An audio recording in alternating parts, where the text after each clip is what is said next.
Hey guys, here we go. Welcome back. Today, you guys will be seeing this video on, should be Thursday afternoon. This is episode 23, so I have not recorded episode 21 or 22 yet. This is episode 23. This is the standings video that I told you guys I would get back out. Remember, I get one revision to my standings. Needed to do them before week number 5 actually got going, but the video is not going to be released till after week 5. But this was done before week 5 got completed. So here we go. We're going to rock and roll. We're going to run through real fast my original predictions. And then we'll compare notes with what I've got set up now. So, some of the divisions haven't changed much at all. Some have changed drastically. This NFL season has been absolutely amazing. It's been a lot of fun. Over the last 2 weeks, the first 3 weeks were absolute trash. Hopefully this week will be able to be okay. I think college, we got some big matchups this weekend. NFL got the second London game and a couple of big matchups. Week number 6 is going to be even bigger. Got some amazing matchups for week number 6. Can't wait for those. But we're going to dive in to what my original predictions were for the standings through the year, and then we'll kind of compare and see where we're at. So AFC North, I had both the Bengals and the Ravens going 13-4, the Steelers and Browns going 6-11. Now, you guys can't see this. It's a program. I will link the program in the description. I've been using this the entire time. I love this thing. My new predictions based off of what we've seen. I actually moved the Ravens up a win. I moved them to 14-3. I actually dropped the Bengals to 10-7. I don't think they're as dynamic. I think they're getting better.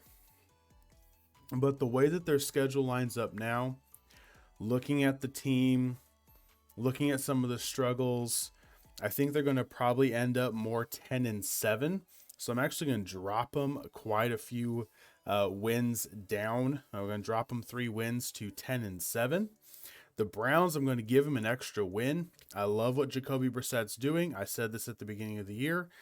He's not a bad. I mean, he is 6 points from having them undefeated. That's the reality for the Browns right now. It's not a bad quarterback. I think if he was in the NFC, that team could be a borderline playoff team. 100%. The team's playing well. The coach is coaching well. The play calling is crisp.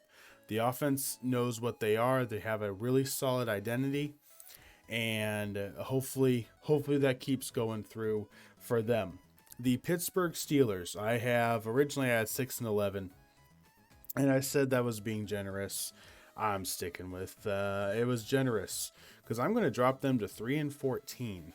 I'm going to be giving them a really high draft pick to pair with Kenny Pickett, which isn't a bad thing. Hopefully they can be smart with this draft pick.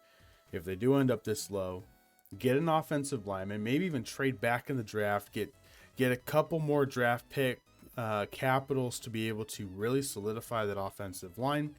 It's a major issue.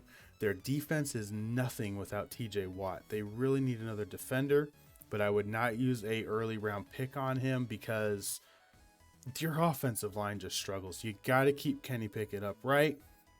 You got to keep you got to keep your team intact. And this week with that first start, now Kenny Pickett starting against the Bills isn't the greatest idea in the world.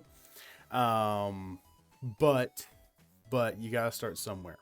And the core that they have, Pickens, Harris, Pickett, got to have an offensive line. You've got the pieces set up at the big positions. You got to have that offensive line. So unfortunately, I think the Steelers are going to drop to 3-14. I don't see them beating a bunch of other teams. I don't. I really don't. It's going to be a rough year. it's going to be a rough year. All right. Next division. Here we go. Next division we're looking at. Here we go. AFC South. This was the original that I did. I had the Colts at 12-5, Titans 6-11, Jags 4-13, and then the Texans at 3-14. That has kind of switched up a little bit. The Colts already have a tie. Here's the thing. Yes, I'm somewhat of a homer. The schedule, I don't know what the Jaguars are going to be able to do. I love the Jaguars. Let me be very clear. I love the Jaguars. I don't know what they're going to be able to do on the road. They struggle on the road a lot. Next week, we've got the Colts versus the Jags at home. Colts beat the Broncos last night in an ugly game, which I'm sure I will get into in my video tomorrow morning. But Jacksonville's road struggles, I think, will come back to haunt them. They're a team that next year is probably going to win 11 or 12 games. And if the Colts don't get their act together, they're going to be behind them next year for sure. The Titans have gotten lucky. I don't think they're good. I don't think they're dynamic whatsoever. The Texans have surprised me a little bit. Not really surprised because I knew Lovie Smith was going to get them going. Like I knew Lovie Smith was going to have this team ready to play. And Davis Mills, I think, is a legit quarterback. Pierce is a legit running back. They're missing a couple pieces still, but I like what they're building, and this is definitely the division to build in. So this was the original standings right here. My new standings are Colts will be 10-6-1. It doesn't really look like it right now, and I understand that. I actually thought about going. I really did. I thought about going 9-7-1. There's a game I keep going back and forth. I could see him going 9-7-1 and winning the division. I really could. Dropping 3 wins off. It's not a good year. In this division, not getting 12 wins is really sad. We've already lost to the Titans. We've already lost to the Jaguars. It's not good. It's not good. And we tied the Texans. Like, what the heck are we doing? So my guess is Colts are going to go 10-6-1, maybe even 9-7-1. The Jags, I think, are going to go 8-9.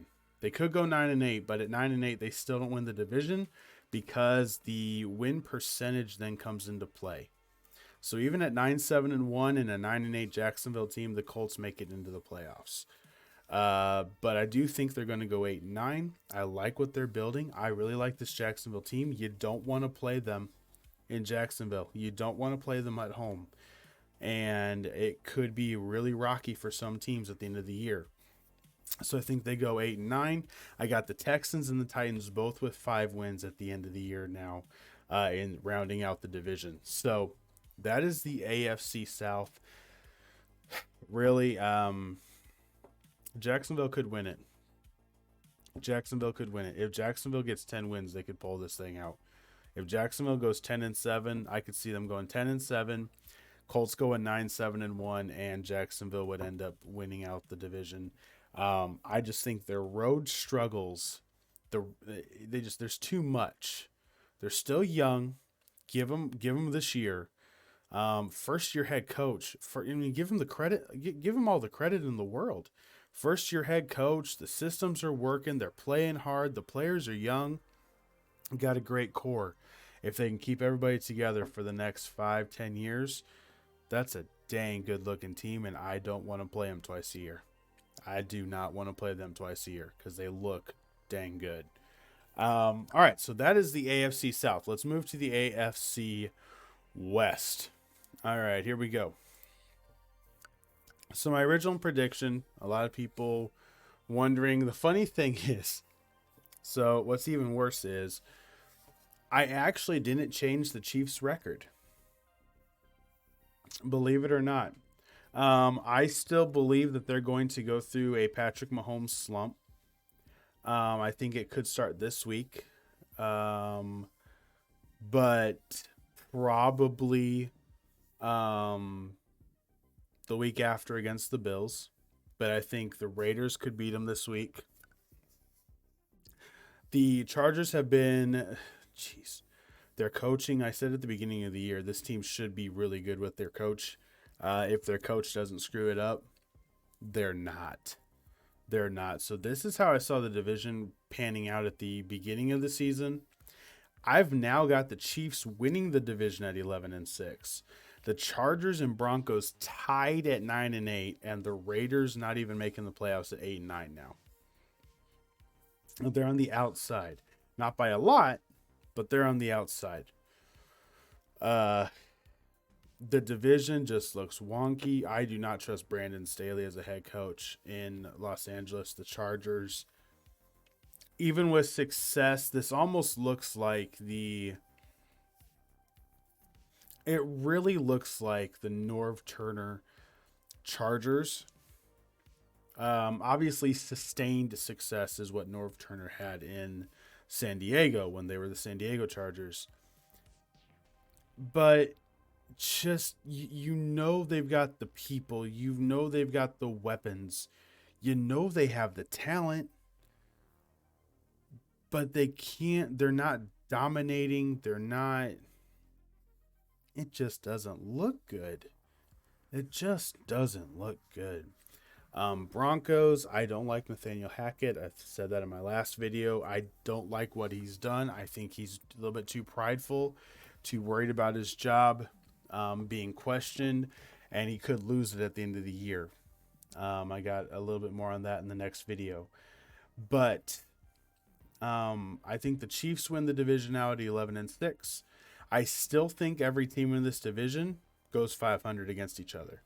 I still see every team going 3-3 in this division. The division games are too tight. They're just too tight. Home and away doesn't seem to matter in this division. You play tight, you play tough. It's a rough division, no matter which way you slice it. But I've got Chiefs at 1 with 11-6. Chargers and Broncos at 9-8. Flip-flop which position they may end up getting. And the Raiders going 8-9 here in the AFC West.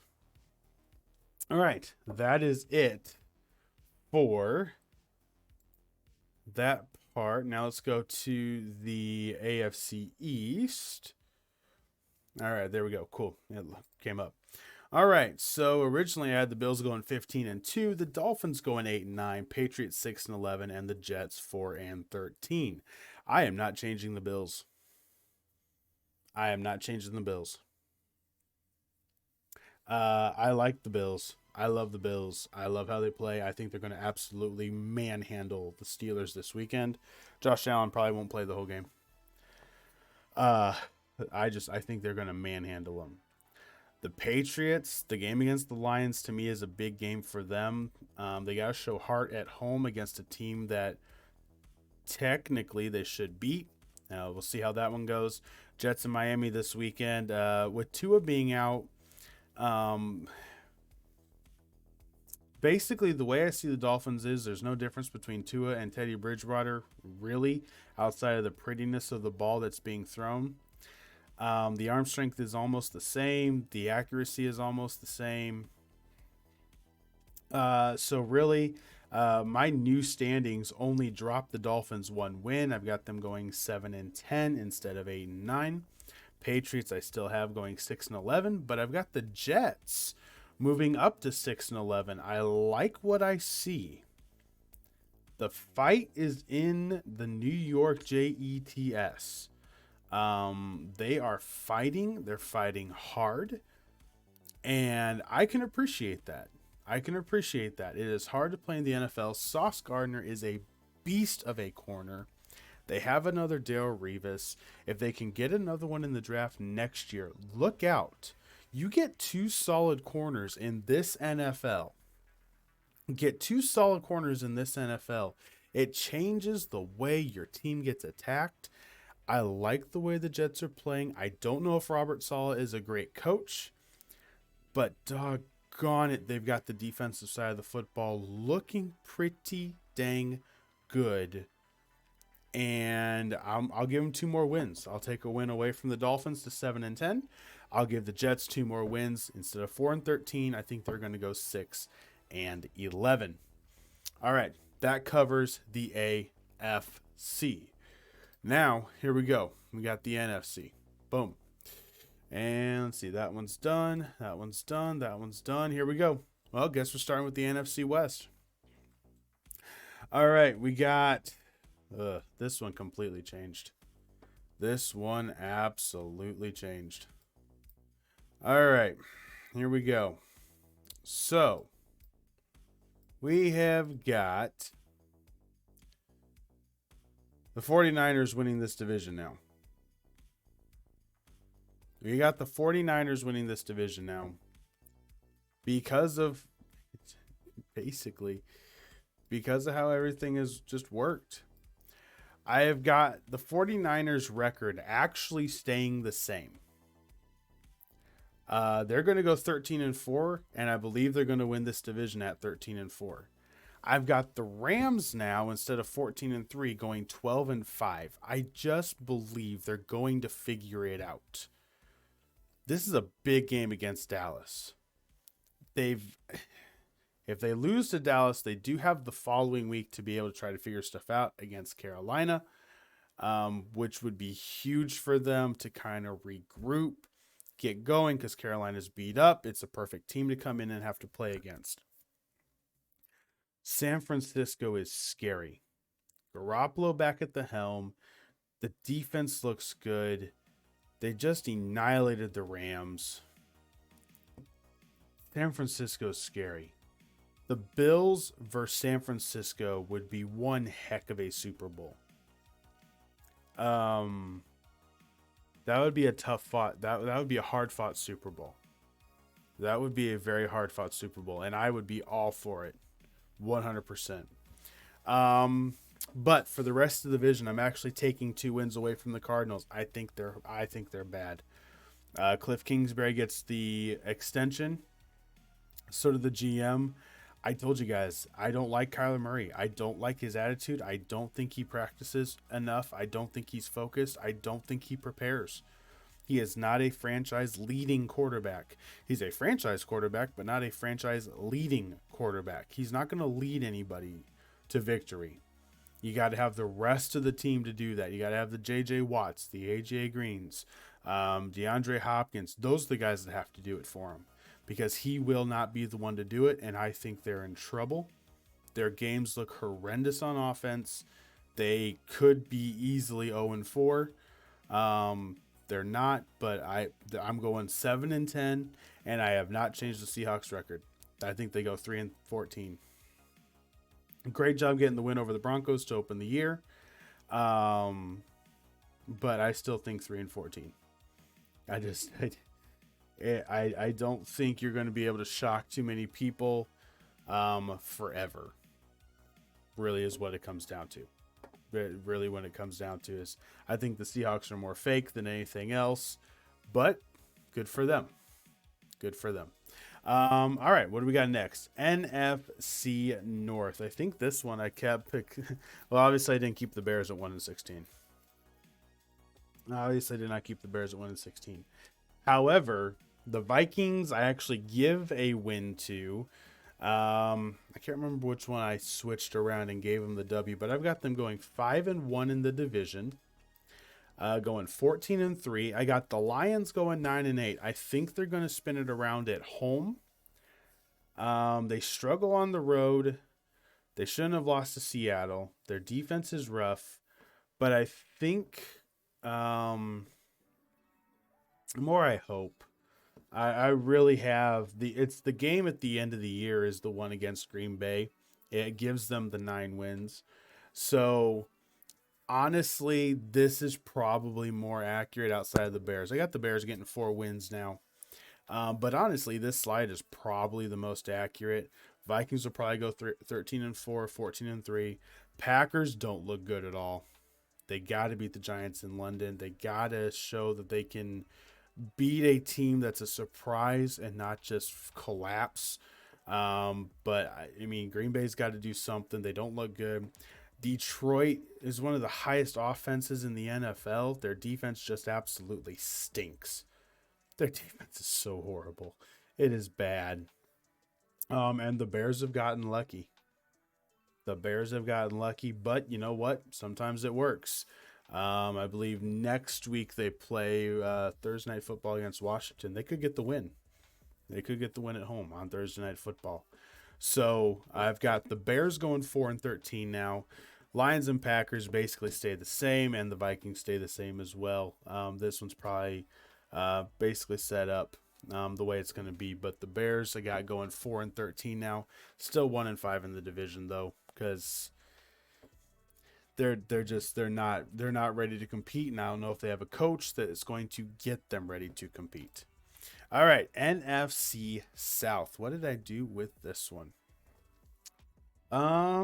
Interestingly enough, this one only one team changed.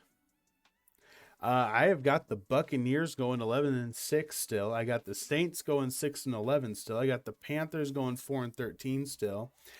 But I got the Falcons going 7-10. This Falcon team is scrappy. They lost Cordero Patterson. But I like this team. I really, really like this team. I like what they're building. Arthur Blank was honest about what was going on. The coach knows what he's doing. The offense looks good. The defense plays tough. They could give Tampa Bay some trouble this weekend. But if you go into their dome, I would not expect to win. I really wouldn't. It's just that is a scary team.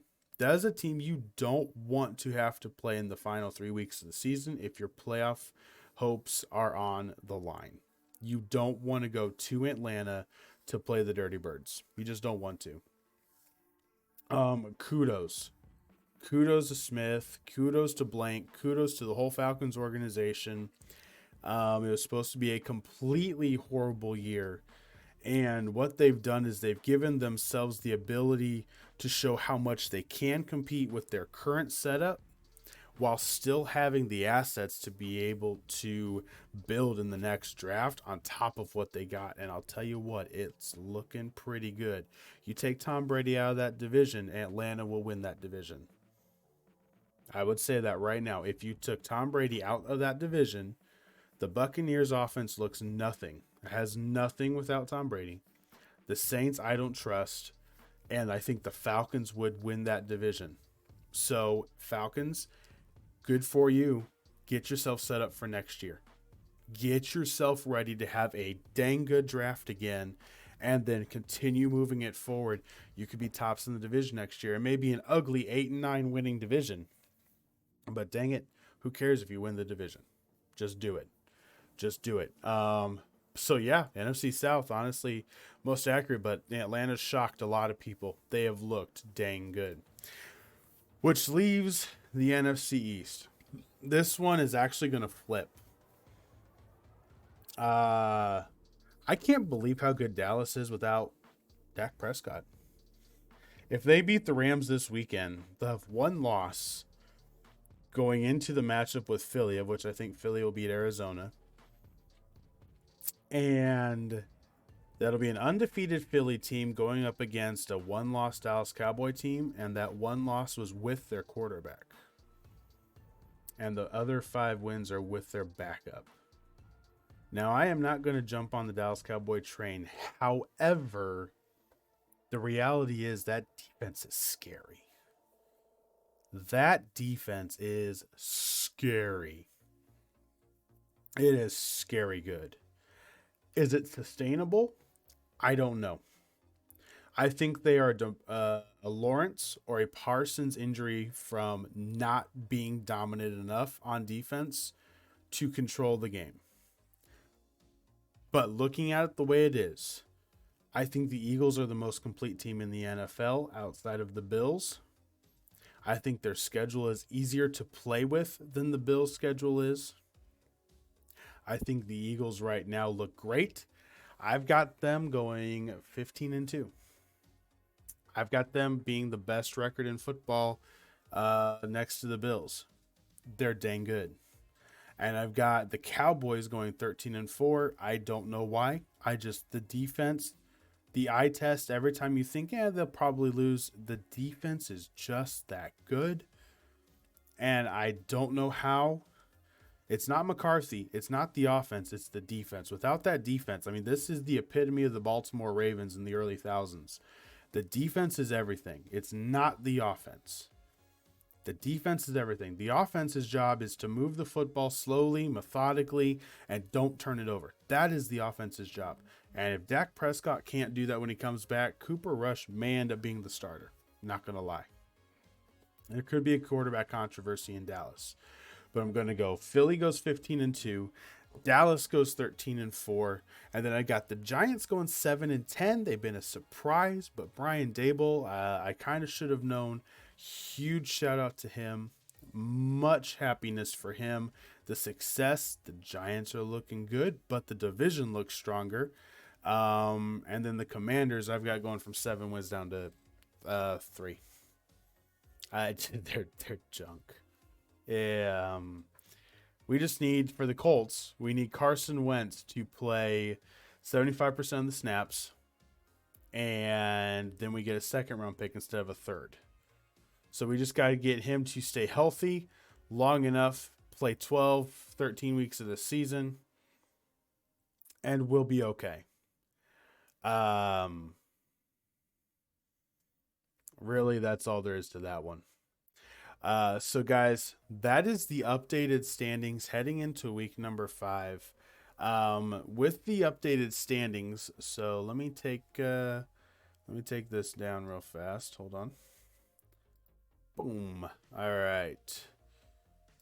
This out, move this back over so it's actually on my main screen so I can actually see everything again. Okay, so in this, so the first thing I want to do is go to the draft order. The draft can change everything. So with the way that I currently have everything laid out, the number 1 pick in the NFL draft, the way I have it set up, would be the Panthers. The Panthers and Seahawks would tie at 3-14, and so would the Steelers and Commanders. They would all be 3-14 in these scenarios. That would, according to this, with the way I have this set up, gives the Panthers the number 1 slot, the Seahawks the number 2, the Steelers 3, and Commanders 4. That's what this says. I don't know if it would be coin flips. I don't know how that would work if you had 4 teams at 3-14. I don't know. But that would be a really good thing. Matt Rule, I don't like Matt Rule in Carolina. I don't know if he's going to last. Actually, I don't think he will. I think it's bad enough. I don't think he will. We know Baker Mayfield's a bust. Baker Mayfield, Sam Darnold, they're dead. They don't have any cap for next year, 2023. You can start fresh. And if you can start fresh, start brand new, that may be what Tepper wants to do heading into next year. Especially if Tom Brady's out of that division, you might as well. It's kind of like the Texans. You could win 5-6 games if you've got a competent coach and you're building strong in a really weak division. And you look, so the standings and the look would be you're competitive. And that's all you can ask for if you're trying to rebuild. So we'll see what happens. The Seahawks are in complete tank mode. Honestly, if they go 3-14, Pete Carroll needs to be fired. Steelers, if they go 3-14, Tomlin's not going anywhere, I don't think. Should he? No, I would give him this draft. I would give him a draft with a draft pick in the top 3. If they don't trade down and get more draft picks for it to get the offensive line, if they don't take care of the offensive line, then I would fire him. Because then he's not taking care of the problems that are there. But if you're going to give him a first-round pick that is 3rd, I would give him the opportunity to do right by the organization because he's earned that ability. He has earned that ability. I would give him this year. If he botches the draft and they have a horrible year next year, I'd say yes, Tomlin's gone. But honestly, leave it. So Panthers coach, I think, will be fired. Pete Carroll with the Seahawks should be fired. Commanders and Ron Rivera, if they go 3-14, I think he should be fired. His side of the ball just isn't good. The defense isn't good. The Bears, brand new coach. He's probably going to get some time. Titans and Mike Vrabel. I think we're going to see Malik Willis before the end of the year. Ryan Tannehill just doesn't look comfortable. His mind doesn't look right in the pocket. He's not reading things correctly. That one could be interesting. The Texans, Lovie Smith is safe. Lovie Smith is safe. If they go 5-11, he's safe. The Jets, Robert Saleh, I don't know. It depends on how they end the year. I've got to move from 4 wins to 6 wins. If they only end up winning 4, I could see Saleh getting fired. I don't know. I really don't know. The Saints, Dennis Allen, I don't think anything's going to happen there. Patriots, Bill Belichick could retire. Let's just be honest. Bill Belichick could retire. Falcons, don't think Smith's in any danger. Stefanski's not in any danger. In the Browns, they would pick 12th. Giants, Brian Daboll, picking 13th would be success for them because they're not picking in the top 10 again. That would be success. The Dolphins with Mike McDaniel, they'd be safe. Cliff Kingsbury's not getting fired in Arizona. The Raiders, I don't think they would fire Josh McDaniels. I think they should. I think they should if they miss the playoffs and the team doesn't look good at all. I think they should. But I don't think they will. The Lions and Dan Campbell, if they're drafting 17th and they were only 1 or 2 wins away from the playoffs, I could see himself earning himself another year. Jaguars right on the outside as well. With the this is the way this is set up. With what in the world? Boom. There we go. Sorry, something just popped up on my screen. Anyway. All right. So with the way that it's set up, I don't know. I really don't know how that's going to work, but the draft order, basically that's where you're looking at. Jaguars would get the 18th pick, and then you have all your playoff teams. I could see 1, 2, 3. I could see 3 coaches getting fired, 2 coaches potentially resigning. I could see 4 coaches getting fired, I guess, and 2 coaches resigning. Potentially. That would be where I'm at with that. But Panthers, Seahawks, Commanders, I think those 3 are probably a given. We always get a surprise. But I don't think anybody else off of my standings right now would get fired unless something outrageous happened. I could see Matt LaFleur if Aaron Rodgers was leaving. I don't know if Matt LaFleur is a good coach. I really don't. I could see Matt LaFleur potentially getting fired and the Packers starting completely over. I don't know. If they miss the playoffs, I could really see that happening. But we'll see. If the Cowboys collapse, Mike McCarthy could be gone. So, there we go. There's that. There we go. All right, guys. That is going to be it for the standings video. I know I've got the pick video coming out tomorrow for week number 5. I got some college picks as well that we're going to be doing. So, looking forward to that. And honestly, guys, there we go. That is going to be the video today. Appreciate you guys watching. This will be released, my guess is Thursday evening for you guys after I get my weekly videos done. And then Friday I'll have the, probably Saturday. Saturday morning, I'll have the pick video and the preview of the weekend for week number 6 then it would be. So appreciate you guys hanging out. There's the updated standings for what I think is going to happen through the end of the year. And well, there we go. Make sure to like the video, subscribe if you haven't. Appreciate you stopping by. Till next time, wings up, hawk out, football on.